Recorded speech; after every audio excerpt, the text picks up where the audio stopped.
ഈ അസ്തമയത്തിൽ എനിക്ക് നിരാശയില്ല. നാളെയുടെ ഉദയത്തിലാണ് എന്റെ പ്രതീക്ഷ. കൊല്ലാം, പക്ഷേ തോൽപ്പിക്കാൻ കഴിയില്ല. കാലം ഒരു കറുത്തിരുണ്ട കാടായിരുന്നപ്പോൾ ചരിത്രത്തിൽ ഒരു ചുവന്ന കൊടുങ്കാറ്റ് വീശിയിരുന്നു. അക്കാറ്റ് ക്യൂബയും ബൊളീവിയയും ലാറ്റിൻ അമേരിക്കയും കടന്ന് ലോകവിപ്ലവത്തിന്റെ പ്രതീകമായി മാറി. അർജന്റീനയിൽ ജനിച്ച് ഗ്വാട്ടിമാലയിൽ വിപ്ലവം നടത്തി, ക്യൂബയിൽ വിജയം മുഴക്കി, ബൊളീവിയയിൽ എരിഞ്ഞടങ്ങിയ വിപ്ലവ നക്ഷത്രം ഏണസ്റ്റോ റാഫേൽ ഗുവേര ഡിലസെർണ എന്ന ഏണസ്റ്റോ ചെഗുവേര. അർജന്റീനയിൽ ജനിച്ച് പഠിച്ച് ഡോക്ടറായി ലോകത്തിന്റെ രോഗത്തിന് വിപ്ലവമെന്ന മരുന്ന് നൽകി.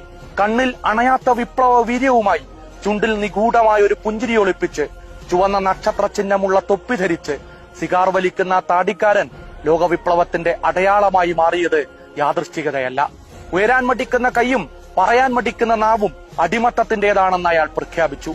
വിയർപ്പ് തുന്നിയിട്ട കുപ്പായം, അതിൽ നിറങ്ങൾ മങ്ങുകില്ല കട്ടായം. വാക്കുകൾ എത്തും മുമ്പേ അത് പ്രയോഗത്തിലെത്തിച്ച പോരാളി. ഒരു